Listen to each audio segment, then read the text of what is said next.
Alright, so we're back and we have no crew. So I guess the first order of business I should probably do is just head up for Port Mage. On the boat this time. And let's resupply.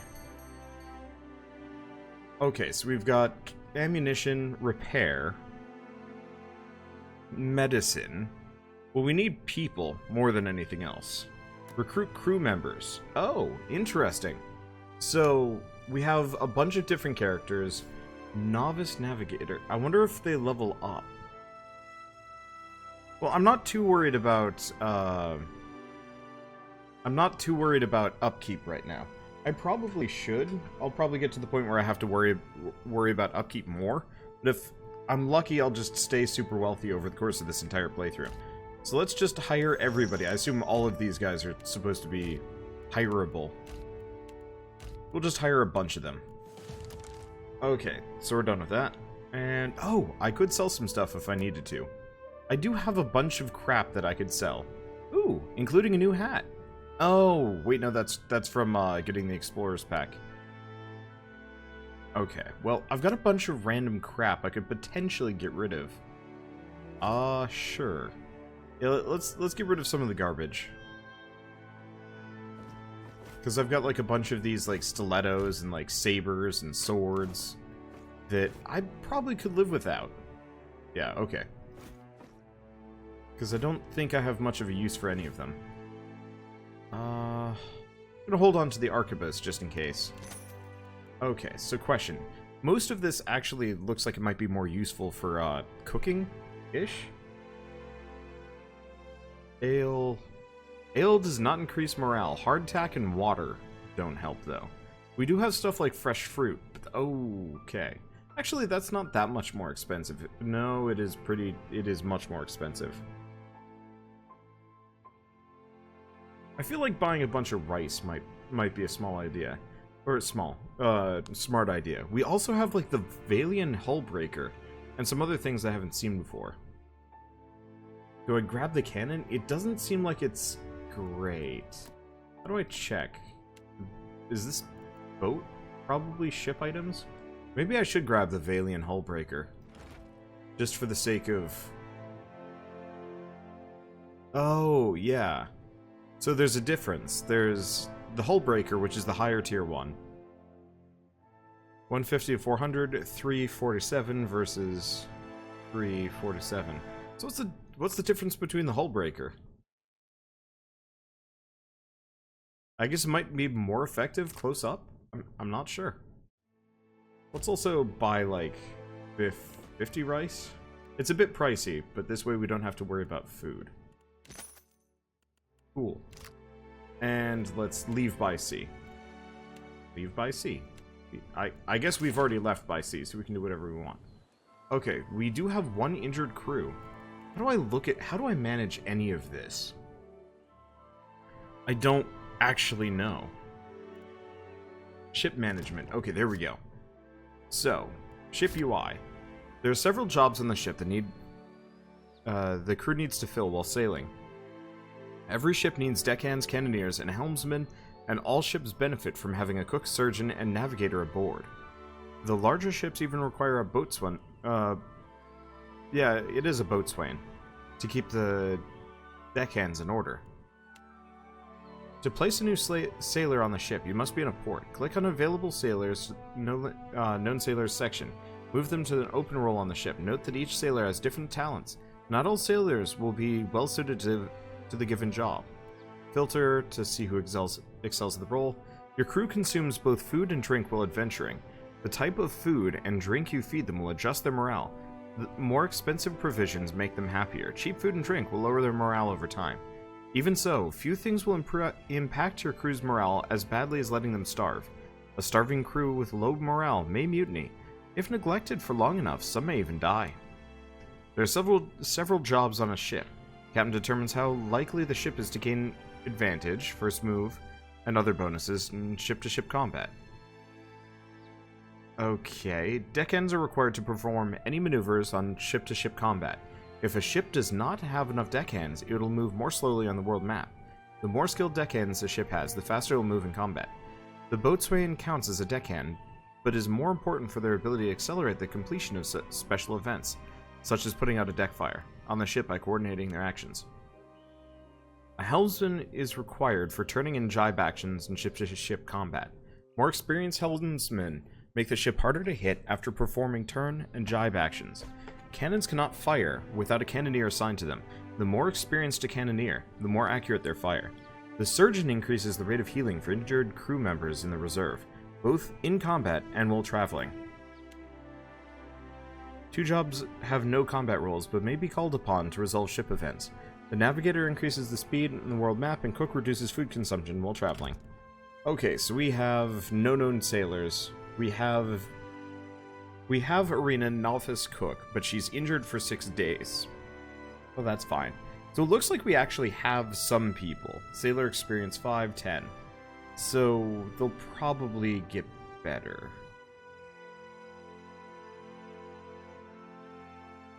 And she's just a regular deckhand. We've also got miscellaneous upgrades, hardtack, and water. Well, I bought rice. So let's take the hardtack back. Do I have better drinks? Not in quantity. We got stuff like rice wine and whatnot that I could dump over, but I guess we'll just have to deal with rice and water for now. Okay, so what do we want to do? Known locations. Dunnage, within Big Sight, Fort Deadlight, Nekataka, Port Mage, and Valeria's Rest. We should probably head for Nekataka, is my assumption. I'll look for interesting bits as we go by. Can I go over here? I'm gonna stop off wherever I can.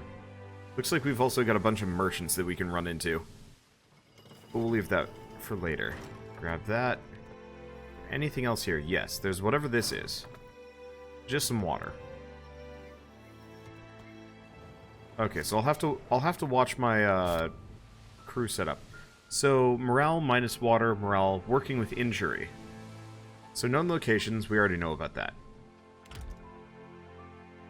The Harrow.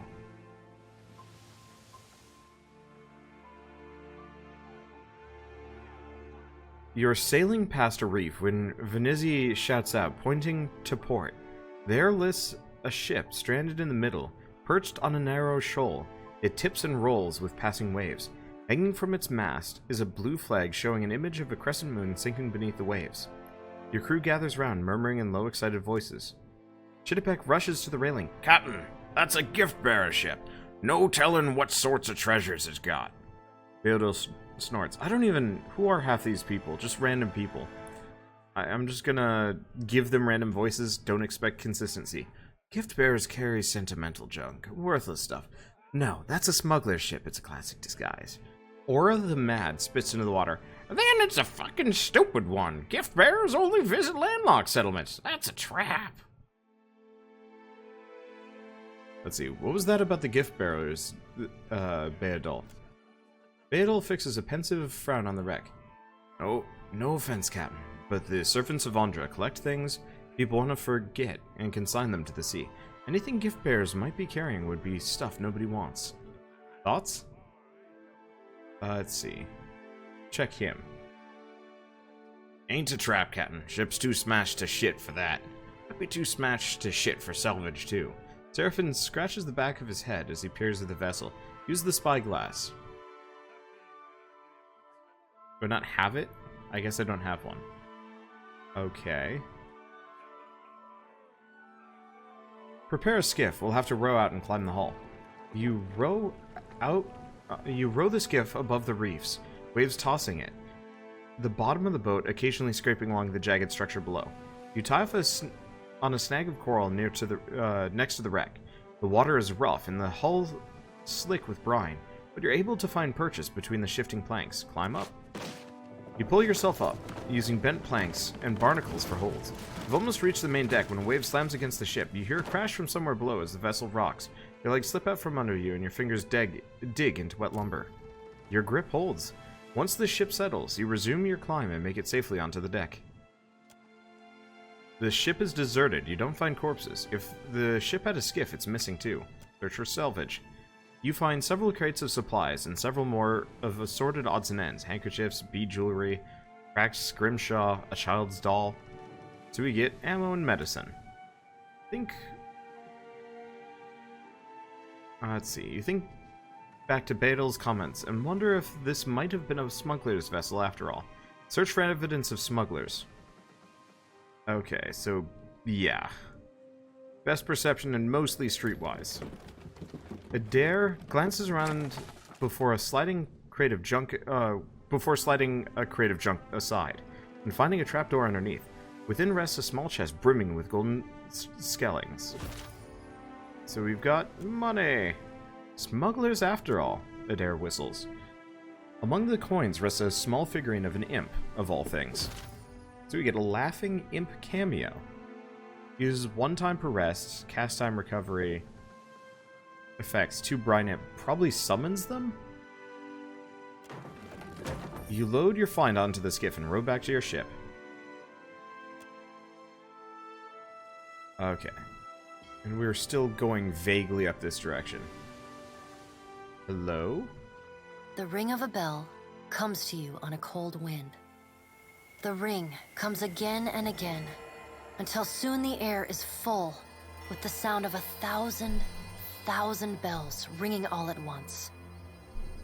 You feel a resonance in your core, a bell ringing in tune with all the others. Something in you bends, then breaks, and you are borne away on the ringing tide, just another peal among the many. The tide of bells recedes. You lever yourself up onto your knees and realize you have been here before. You stand in Bareth's realm. You are alone. And then you are not. That's not just Bareth. An indistinct figure stands before you, flickering between forms like a fire-cast shadow. A fixed, taunting grin. Bottomless black eyes. A yawning chasm in the earth. The aspects of Bareth, the Usher and the Pallid Knight, shift in and out of focus. And at their back, 4 indistinct shades hover. You feel an eternity stretch out behind each of them, reaching back to places so distant and yet so near you cannot comprehend their size. The shifting image of Bareth settles on the aspect of the Pallid Knight. Watcher. She intones. Her voice is the discordant clangor of gongs struck out of time. I tasked you to discover Aethys's intentions. Tell me what you have learned. He's draining souls from veins of luminous Adra. The Pallid Knight knits her brows. He does not seek to return to the beyond? Intriguing. Her sickly pale skin pulls tight across the bones of her face, as if the shell of this aspect does not quite fit the impossible creature it contains. The figure nearest Bareth dissolves and reforms in the image of a thin-lipped, ancient crone, whose face has felt the melting kiss of fire. The goddess Wodica strides forward. Does Aethys frighten you, Bareth? He should. Magran subdued Aethys's influence once before, and yet he returned. It's Magran again. Goddess of war, fire, and transformation. Oh. Is that not her? Okay, I don't know. Purification, consumption, and trials. Patron goddess of Deerwood, thought to have blessed the Godhammer bomb. I thought this was Magran. Well, or maybe, I don't. From out of Wodica's shadow shuffles a hunched, bald man you recognize as the god Scan. His skin is mapped with swollen lash scars, and breath whistles through the ragged hole in his face, where his nose once was.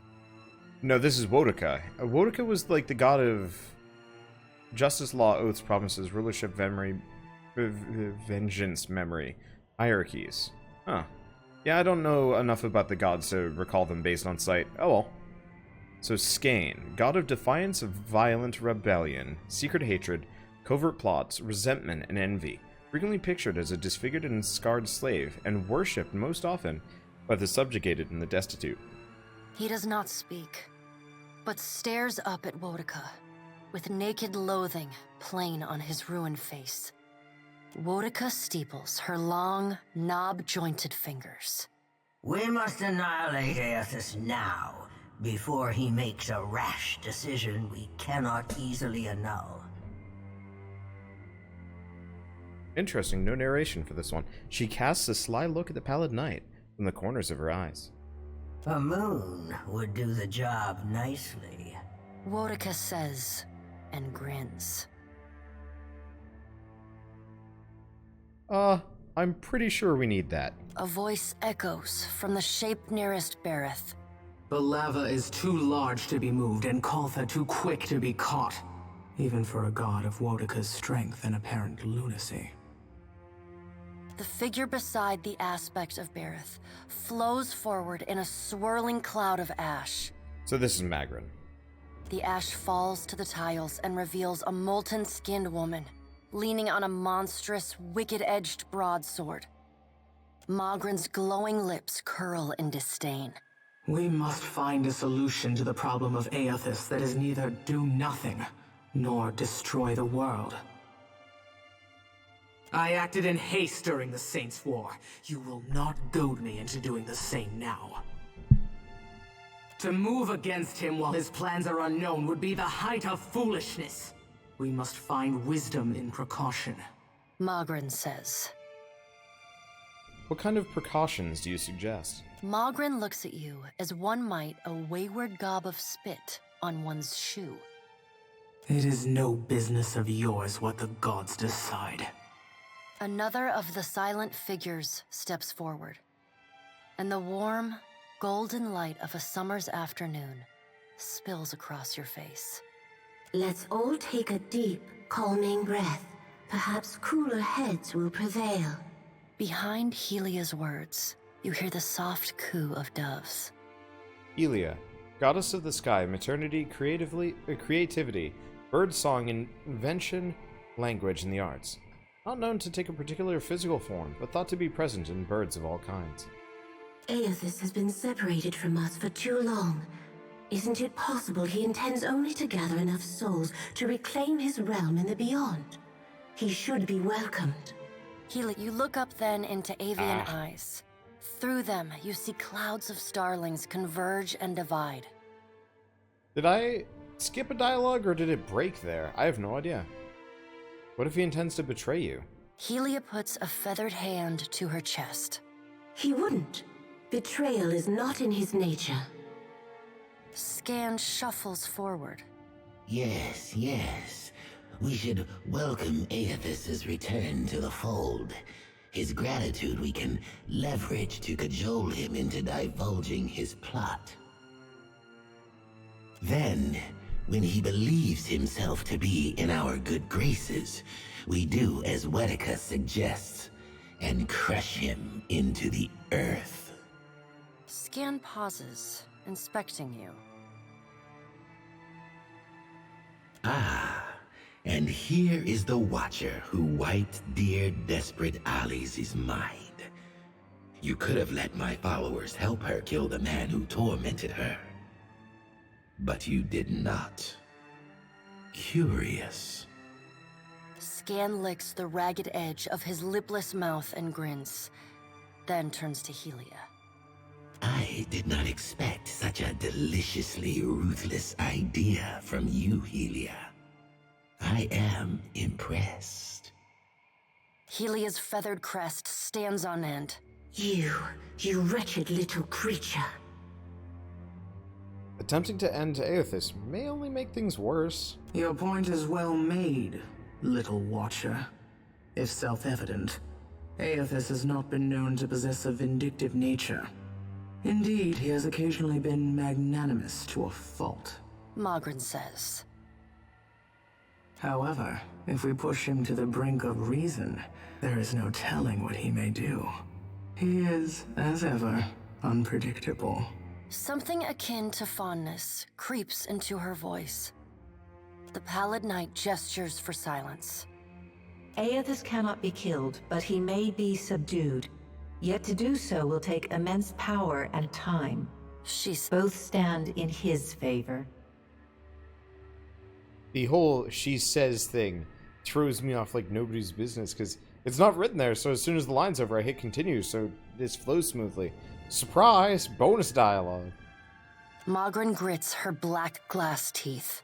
That is why we must ascertain his plans before he has the chance to put them into motion. She begins to pace. Her steps leave little trails of fire in her wake. Magran stops and balls her hands into flaming fists. Even if we manage to destroy his current form, there is the possibility he could return, if he has not already absorbed all of his children. Absorbed his children? I don't understand. The Pallid Knight casts a cold, cutting glare in Magran's direction. Magran speaks too freely. That knowledge is beyond your ken, Watcher. Woedica waves the gods to silence. Aethys gathers strength. His strength is a threat to us. Her voice takes on a sharp, almost panicked edge. There is no sensible answer to the question of a resurgent Aethys other than decisive, final action. I'm not actually sure if I should be saying things here. I'm just gonna keep being a impudent little twerp and interrupt them whenever I can, so there's no cause to act now. Your opinion is unasked for, but noted. We will act when it is appropriate to do so, and not before. I think what's happening, I'm not skipping things, but there's little bits of narration that come after like a short skip, and it's getting me because, you know, I just hit continue, and so we get like, the Pallid Knight said, or, you know, maybe she did something. It's meaningless dialogue, but I'm trying to put my finger on exactly what's going on here. I guess the answer is just the voice actors had some extra lines that the writers didn't, or something. I don't know, whatever. The Pallid Knight steps away from the half-circle of assembled gods. She pulls herself up to a great height. The words she speaks next come not from her mouth, but from all around you. Follow him, Watcher. The black of the Pallid Knight's irises expand until her eyes are as dark and cold as the void between stars. She bends down and brings her ghostly face level with your own. Your debt to me remains unpaid. I'll do what I can.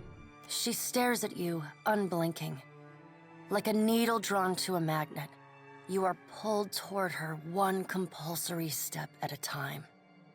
Helpless to resist, you tumble into her impossible eyes. You fall wildly, endlessly, unable to find your bearings or slow your spin. And in the distance, above, no, behind you, comes an insistent ringing. You angle yourself toward it, searching for the sound.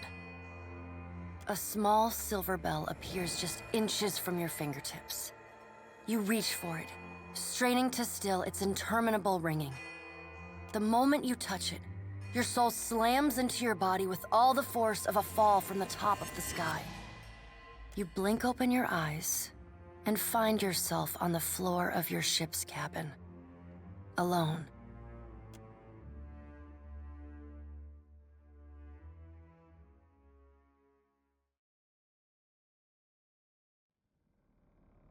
Hey!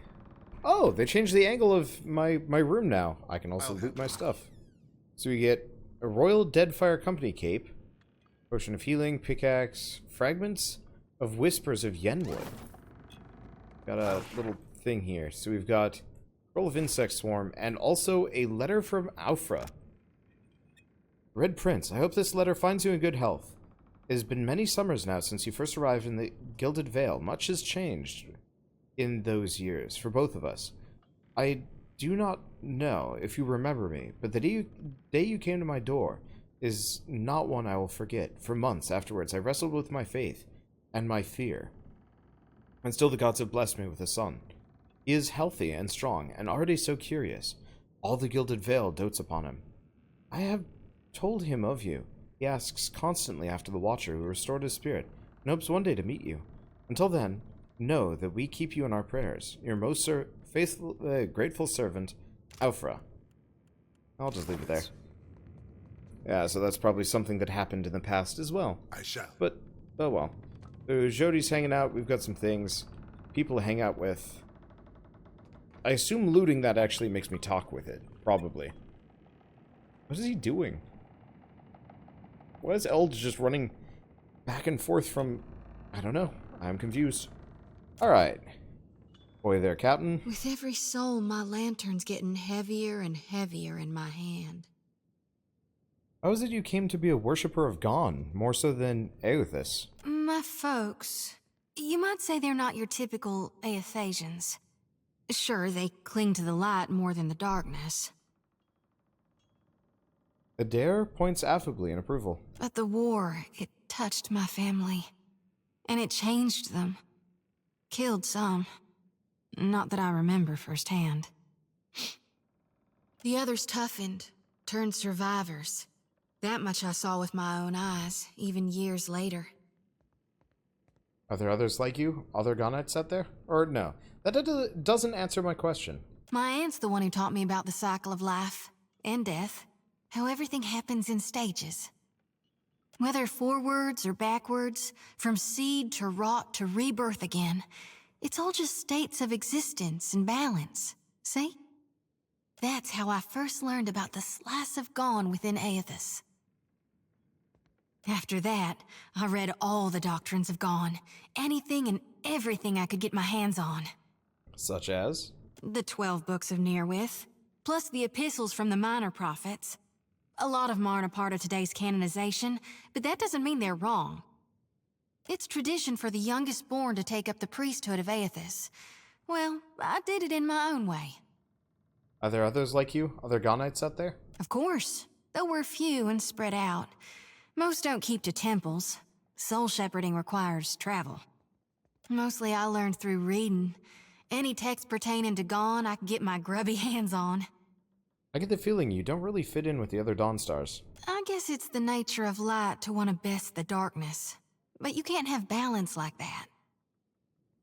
Head downcast, she thumbs the edge of her sickle thoughtfully. And it's not like night and death are bad things.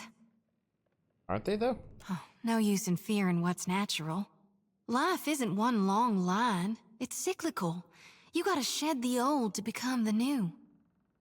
No Right, need to fiddlefoot anything else? around. I'm listening. Tell me what's on your mind. Let's see. How are you feeling? Have you suffered any recent nightmares? They're there in my head when I sleep. And sometimes I can taste them on the back of my tongue like a smear of grit. Happens when I take in a particularly volatile soul. What are you gonna do? Go madder than I already am? I don't rightly know. It's not like I can turn my back on my duty to my god, even if it kills me. That's all for now. You need me, I'll be 2 whoops and a holler away. Okay, so we can talk to the rest of the party. Arena. I assume most of these characters have nothing to say. They're just deckhands without dialogue. We should probably talk to Aloth for a bit. Thank you again for maintaining my story in front of Vanessa and the others. Gives you a grateful smile that fades almost as quickly as it appears. I didn't enjoy deceiving them, but it seemed simpler than the alternative. And lonelier. You seem to care for them, but they didn't really know you. I'm working against one of the most secretive organizations in all of Aora. Eder gives a nod and a wink. One with a rather troubled history as far as animancy is concerned. That's not the sort of thing one shares with new friends. He pauses and shifts his shoulders, as if working out a kink. Believe me, I take no pleasure in duplicity. What exactly were you doing out here?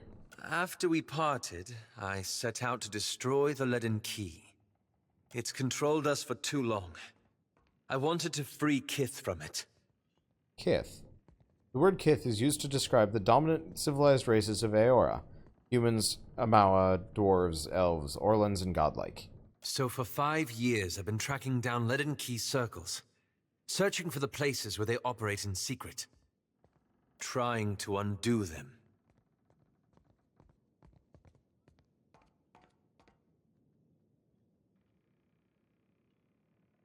Might as well start with the ones operating from crystal waters and sandy beaches. Sassy. It does seem idyllic, but the pamphlets fail to mention the worm nests and sea serpents. He pauses, the mirth draining from his face. The task has been more difficult than I anticipated.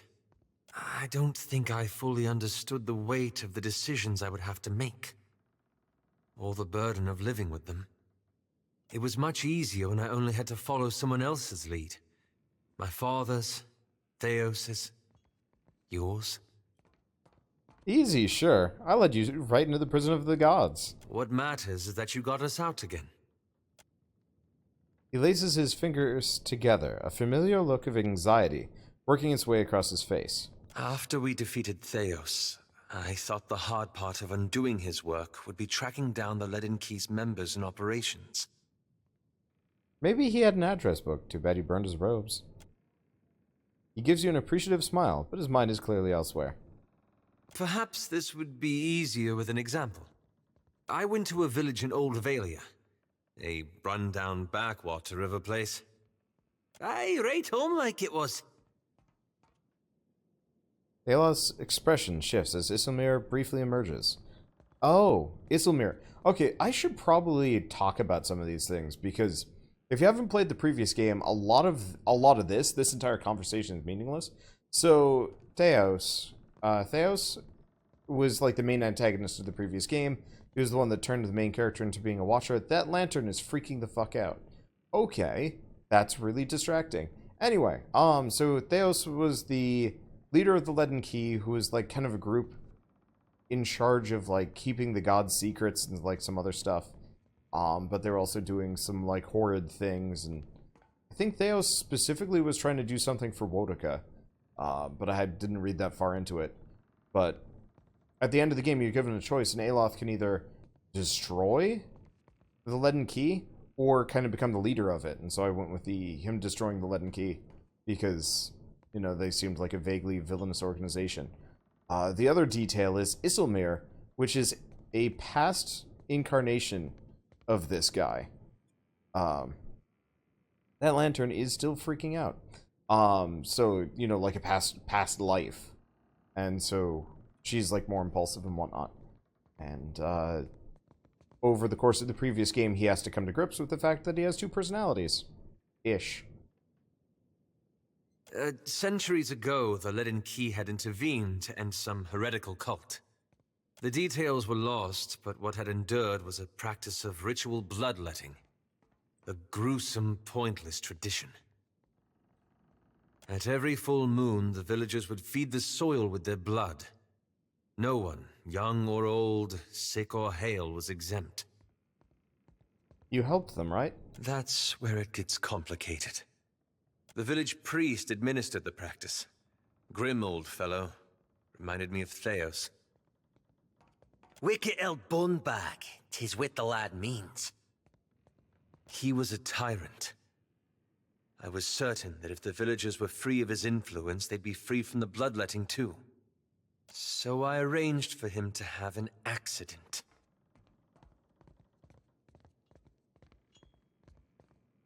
And then? The old man died, and the villagers were terrified. They were convinced his death was an ill omen. They blamed it, and every other mishap that befell them, on their lack of faith. So they began bloodletting every week, turning on their neighbors for giving too little. Instead of a handful dying each year, a few perished every week. You couldn't have known that would happen. This isn't your fault. I had to do something, didn't I? I keep wondering what I might have done differently, or how I could have known better. Learning from mistakes like this is a good start. I suppose so. I should get some rest. It's been a long day, and you've given me a lot to think about. Wait, you still haven't told me what the Animancers have to do with any of this. Ah, that. I'm looking for an old Leaden Key sect. I found several references, but I want to be sure. Please, let me go over my notes again. Then I promise I'll tell you everything. Okay, let's actually do some You adventuring. told me a few years ago that I'd end up following you on another crazy errand. I'd have said you were out of your mind. He gives you a dismissive gesture with his pipe hand. Not because I got anything against you, more that trouble seems to come looking for you wherever you go.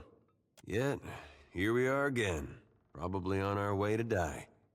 I could go having all the... You already did, but me, I mean... Sorry. Long pauses get me every time. I'm waiting to respond.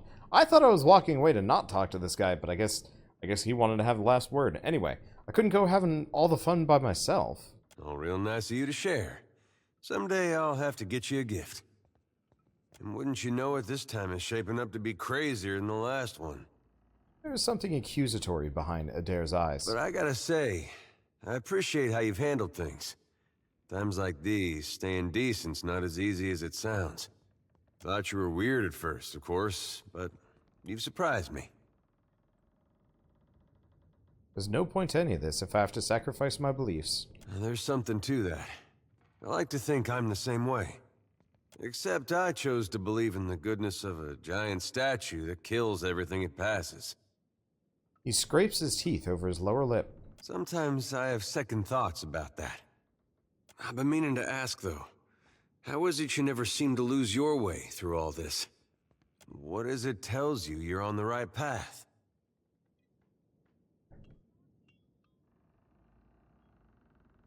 I think about what the wrong path would be, and then I do the opposite. Why didn't I think of that? Could have saved myself some trouble. Eder heaves a sigh that sounds as if it's been building up for months. His smile is tight-lipped, wistful. When I was a boy, things were simpler. Aethys was more like a character we read about in church. I could see that being an improvement. Now, just about anything would be at this point. Now, most stories had him helping folks or making the world work as it should. He adopts the smile and gently pointed finger of a coaxing parent. You pray to him. He might help you, too. He lets the finger drop and the smile fade. There was no cost to it.